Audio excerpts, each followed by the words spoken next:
down my boat!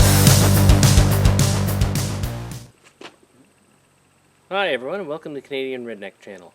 My name's Dave, and today we're moving on to the next phase of our bulldozer project.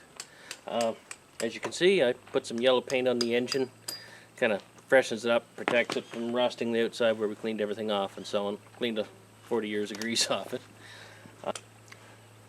I've put the engine back in the bulldozer. There really wasn't much point of setting the camera up because there's really nothing you can see with the tracks and everything wrapped right around the motor. You really couldn't see anything.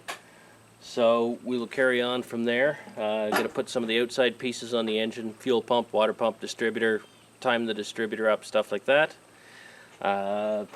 Fresh oil filters, fresh spark plugs, and we're going to put oil in, which I have as yet to get. But anyway, so we'll get started at this next phase and see if we can't make her bark.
We're going to be installing our distributor now. So the first thing, we locate our number one terminal on the distributor cap, which is this one.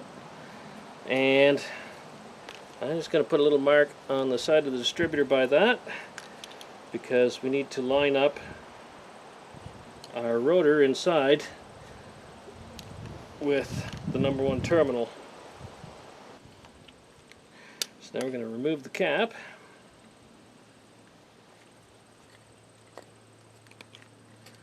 And we'll just lay that aside. We still have our engine set at top dead center on number one compression stroke. So we're going to line up our rotor with our number one spot on the distributor cap, and that's how we'll install it on the engine. So the gasket goes in place here, and then this little stem here will come right out, and we can engage that in the gear in the engine here. It'd be the governor gear, and that way when we slide the distributor on, it will be lined up for number one. Okay.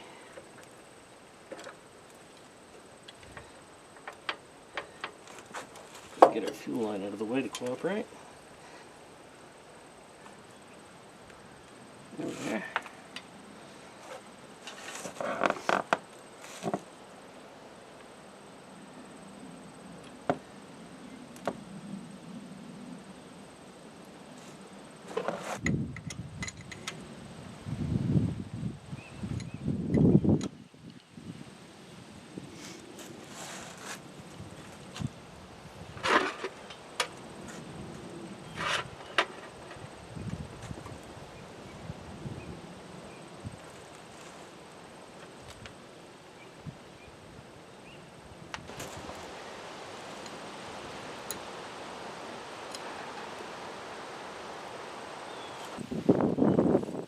By lining up our rotor button with the number one slot on the distributor cap, we've set the initial timing for the distributor. We kind of got the rough timing somewhere where it would start.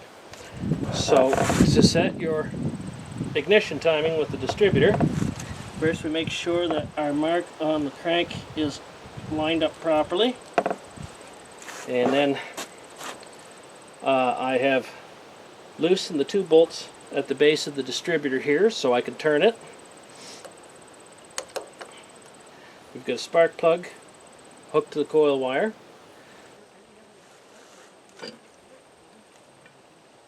So we'll hook up our jumper wire to power our ignition, and then you rotate the distributor here until you get your spark. Just work it back and forth with the points opening to get your spark. There it is. Right there. And as soon as, right where it sparks, is where you tighten it down. That gives you your ignition, your timing is top dead center number 1, and you do that with the engine stopped. So now our engine is timed.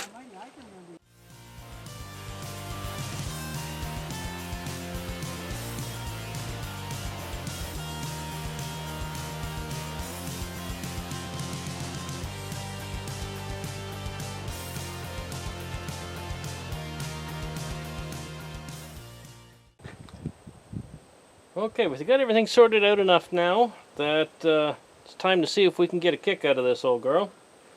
We'll hook up our jumper wire here. I've already got the choke on and the throttle open a little bit. We'll see if we can't get her to growl some.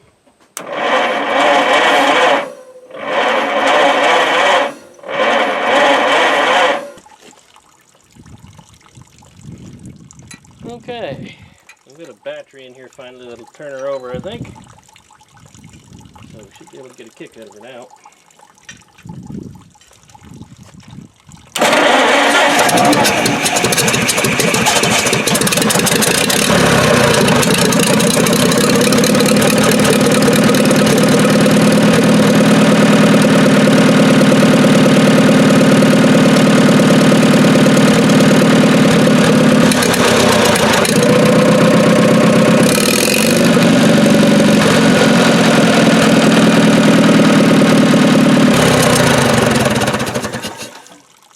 Excellent. Found out what we wanted to know anyway. Everything's going to work okay, so we can finish putting together our drive line, put the front pieces on and so forth. And yeah, that sounds pretty good. Don't want to run it too much though. There's no coolant in it yet, so awesome.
Okay, we've got our cooling system all hooked up now and filled with coolant so that we can run the engine, get it warmed up. We're going to have to run a couple of heat cycles on it so we can retorque the head, get it nice and warm so we can check the valves. And got new ignition system complete, you know, coil, points, cap, the whole works. Hooked up a new alternator and have that wired up, so hopefully we have something to charge the battery now. And so it's time to run it a little bit and check all those things out, make sure the hydraulic system works and everything like that, because this is actually more together than it was when I bought it. So we'll get some things sorted out and see what's happening with our dozer.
So we've put a few heat cycles on our engine now. By that I mean I've warmed it up to operating temperature, shut it off, let it cool, and so on. So we've done that a few times now.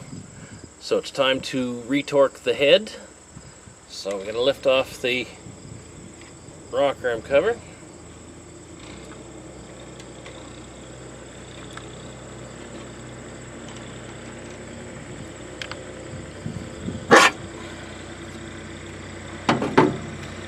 And we're going to have to remove the rocker arms.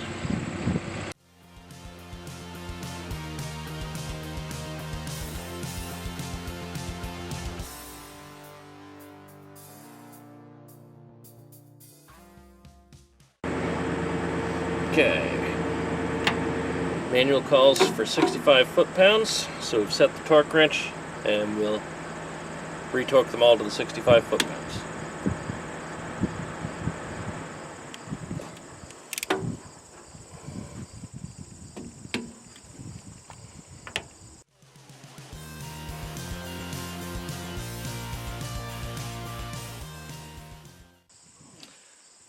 So heads all retorqued, and they actually all turned a surprising amount to me. It was half a turn or more each.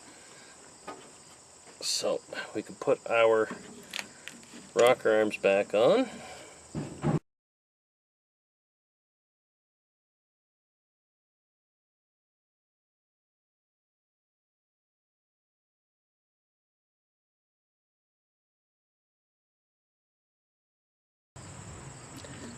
Make sure we get them all back on the push rods, and we can tighten them down again.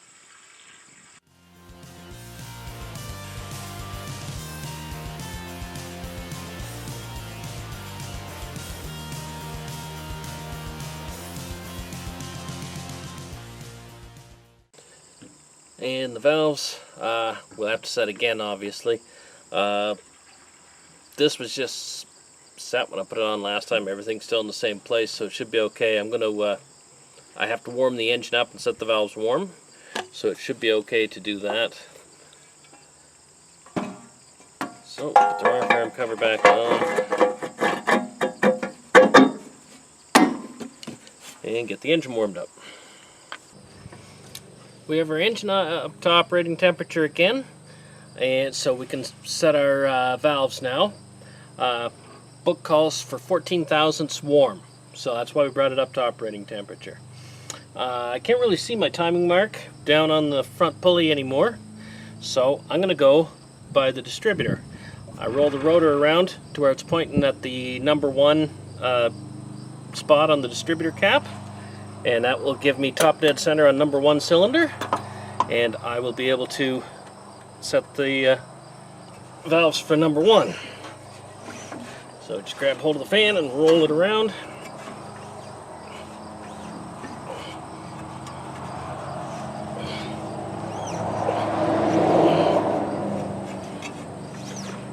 There we are.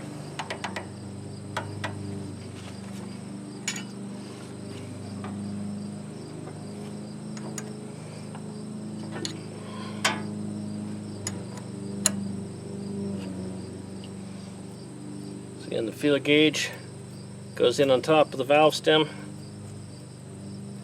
and we just snug it up so you're feeling a light drag.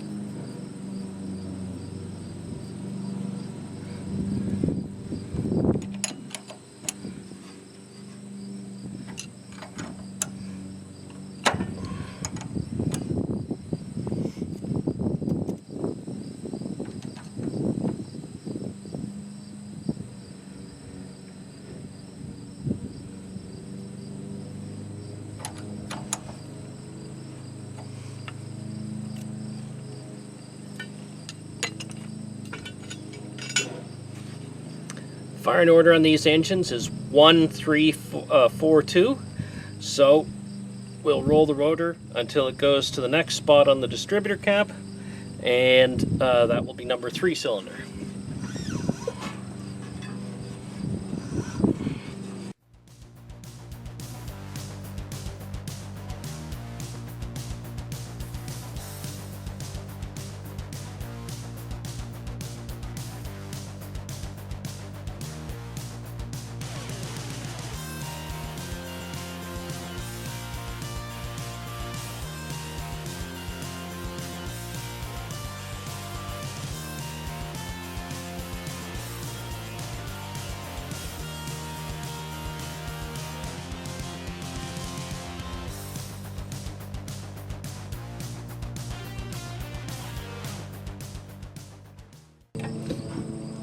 Now you don't want to over tighten these two bolts.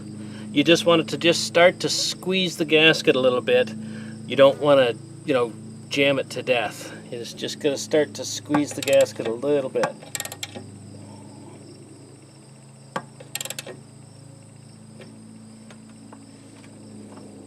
Yeah.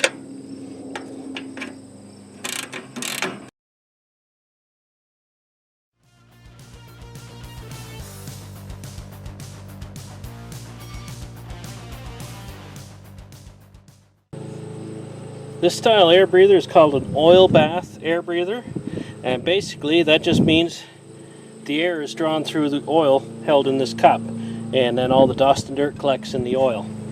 There is a line on the side of the cup, which is your oil fill line. So you just use same oil you used in the crankcase in there, just regular motor oil, whatever you used in the crankcase, and you fill the cup up to that line.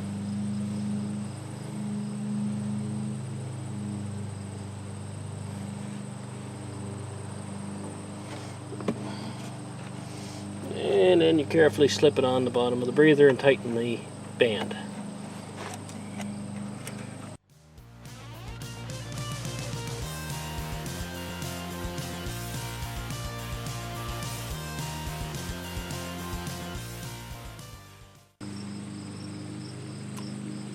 We've got our T4 dozer project pretty much finished up now. Got the engine running like a top, sounds really nice, runs well. We finished all our final checks on it, so we're ready to put on the finishing touches, which includes like 172 track bolts that hold the grousers to the chain. So, but other than that, we got her pretty well finished up. Should be ready for the next owner to put to work. Hope you've enjoyed following along with this project with me. If you have any questions or comments, you can leave those in the comments section below. If you have a request for anything in particular you'd like to see, certainly leave those in the comments section, and if I can make that happen, I certainly will. All kind of depends on what comes through the yard here, you know. So again, thanks for watching. Thanks for all your comments and support. It really helps, and it's a great encouragement to help me keep going. So, you know, as always, please hit that like button down there, subscribe to my channel, share with your friends, and have a great day.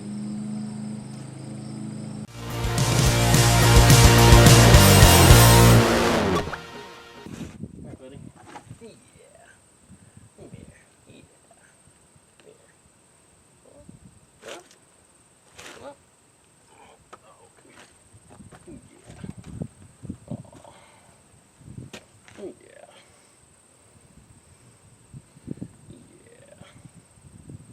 Yeah. Oh, purr. Yeah. Oh. Hey, buddy. Yeah. Huh? Yeah. There you go. Huh? You big old boy, aren't you? Huh? Big solid old lad, huh? Yeah. Yeah. Yeah. Good Lord. The hair floating off of you. Alright. I gotta get back to work, alright, buddy? Yeah.